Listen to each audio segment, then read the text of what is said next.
From the very first day in office, President Masoud Pezeshkian has faced an uphill battle. His reformist platform, a rare tilt in Iran's recent political history, has provoked heavy resistance from conservative members of parliament, many of whom lost influence after his election and now appear determined to weaken his administration. In a dramatic move in March 2025, Parliament voted to remove his economy minister, Abdolnazar Hemati, after weeks of mounting pressure. Of 273 MPs, 182 supported his impeachment, citing the deep economic crisis, soaring inflation, currency collapse, and widespread public hardship. Hemati had been appointed to that portfolio after Pezeshkian's inauguration. Among the conservative critics is Saeed Jalili, a veteran hardline politician who lost to Pezeshkian in the presidential runoff.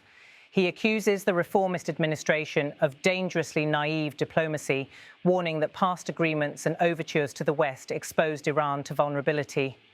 He argues that engagement with the West, especially under frameworks such as the JCPOA, has repeatedly failed to deliver strategic security or economic benefits for Iran.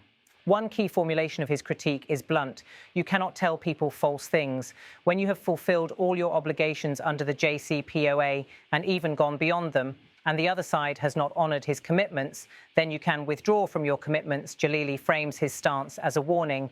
If the West will not live up to its side of deals, Iran must not be bound by them. In Parliament, another conservative voice, Hussein Samsami, has voiced direct opposition to continued talks. I oppose negotiations if they bring no benefit. The snapback's announcement had immediate psychological effects on the market. The current instability is largely the result of domestic mismanagement, he says.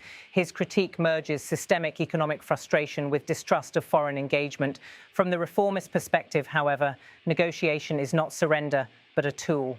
President Pezeshkian maintains that both conservatives and reformists share the same goal, protecting national rights and sovereignty.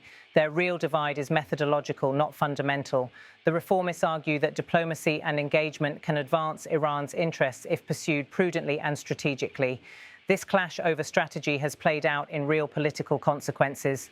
Conservative critics have used impeachment motions, threats of no-confidence votes, and orchestrated online campaigns to target reformist ministers and erode public confidence. The aim, critics charge, is to force resignations or policy reversals that reassert conservative control by sheer pressure rather than electoral legitimacy. One of the most striking setbacks came when Javad Zarif, a leading reformist and Pezeshkian's vice president for strategic affairs, stepped down under intense conservative pressure and legal threats. Zarif was once Iran's foreign minister and a major architect of the 2015 nuclear deal. His presence in the administration was both a symbol and a flashpoint. Some of the conservative attacks on him included scrutiny of his family's foreign connections, especially his children's dual nationality, which opponents argued violated Iranian law. In early March 2025, Zarif accepted a request, likely from high judicial or political authorities, to exit the administration. Such forced exits, coupled with constant political attacks, have drained momentum from Pezeshkian's government and deepened the sense of crisis. Even within his own cabinet, reformist ministers operate under fear of censure or removal. As one close observer put it, the goal is to force policy reversals or resignations that reassert conservative control. That insight captures the broader logic. By destabilizing the cabinet, the conservative bloc aims to siphon power back from a president who, by virtue of reformist affiliation, seems to pose a symbolic threat to their influence.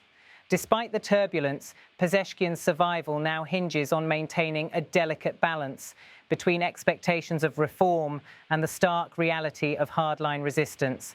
That is a balance every Iranian leader has attempted. Few, if any, have achieved it consistently over time. Meanwhile, Iran faces renewed pressure from abroad and deep economic distress at home. Sanctions continue to bite, inflation remains crushing, and everyday life for many Iranians is increasingly precarious. In this crucible, the contest between conservative and reformist visions is not purely ideological. It's about who really governs the country. So far, interventions from the supreme leader and his inner circle have prevented a full collapse of the presidency. Public endorsements of stability or warnings against unrest have kept the system from unravelling entirely. To date, Ali Khamenei has not overtly intervened to dismantle Pezeshkian's position, but the power structure still looms over every decision. But the political fatigue among the public, the economic shocks hurtling through the marketplace, and uncompromising rhetoric from both sides suggest that the rift is unlikely to fade soon. In many ways, it is shaping the entire trajectory of Iranian politics for the near future. To understand the significance of the confrontation between Iran's reformists and conservatives, one must view it in the broader framework of the country's political architecture and recent history. First, even though presidents are directly elected, they operate under powerful constraints. Key national security, foreign policy and military decisions are overseen or vetoed by institutions loyal to the supreme leader. The Revolutionary Guards, IRGC, the judiciary, clerical networks and intelligence organs all operate with de facto autonomy or oversight from Tehran's top religious authority. In practice, that means reformists must tread carefully or risk institutional pushback. Second, the Conservative Bloc in Parliament is well equipped to use constitutional tools, impeachment, votes of no confidence, procedural obstruction, to limit executive power. Historically, presidents who have tried to push too far too fast have often had key ministers removed or been forced into policy retreats. Third, the divisions over foreign policy, especially toward the West and the nuclear deal, have become almost existential in Iranian elite discourse.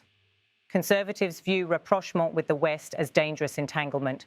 Reformists see it as the best path to sanction relief and economic revitalization. The legacy of broken promises, however, gives conservative critics powerful rhetorical ammunition. Fourth, the fall of Zarif from government is emblematic. As a figure closely tied to the 2015 nuclear deal, which conservatives now often portray as a vulnerability, he was attacked relentlessly. His exit is widely interpreted as a strategic move by conservatives to hobble Pezeshkian's diplomatic flexibility. Institutionally, the struggle is being fought not just in formal debates, but in digital battlegrounds, legal skirmishes, and public opinion. Coordinated media attacks, legal complaints against reformist figures, and pressure from conservative judicial allies all form part of a larger campaign to reclaim influence. If Pezeshkian fails, conservatives may again dominate all levers of power. But if he holds firm and gradually regains legitimacy in the eyes of voters or succeeds diplomatically, it could signal a re-emergence of the reformist camp after a long political drought. The removal of the economy minister in March 2025 was not just a policy disagreement, it was a signal. It showed that Parliament was ready to wield constitutional authority to pressure the president. Pezeshkian's capacity to appoint a replacement, protect other ministers and maintain continuity is a major test of his resilience. The exit of Javad Zarif removed a symbolic pillar of Pezeshkian's reformist credentials. It also signalled that the conservative currents were strong enough to force out a long-standing diplomatic voice. Whether Pezeshkian can effectively replace Zarif's influence or continue diplomatic manoeuvring without him will be crucial. The public is suffering under inflation, unemployment and sanctions. Any misstep or delay in relief could erode Pezeshkian's domestic legitimacy and amplify conservative critiques of incompetence. The degree to which Ali Khamenei chooses to intervene, either by directly curtailing presidential authority or by backing reformist overtures, will shape the bounds of possible reform. If Pezeshkian can secure agreements that deliver measurable economic relief, e.g. sanctions relief tied to limited nuclear concessions, he may validate his negotiating approach. If talks stall or the West demands more than he can deliver, conservatives will score a political victory. Because ministerial continuity is already under siege, any further resignations or impeachment motions could cascade into a broader administrative crisis.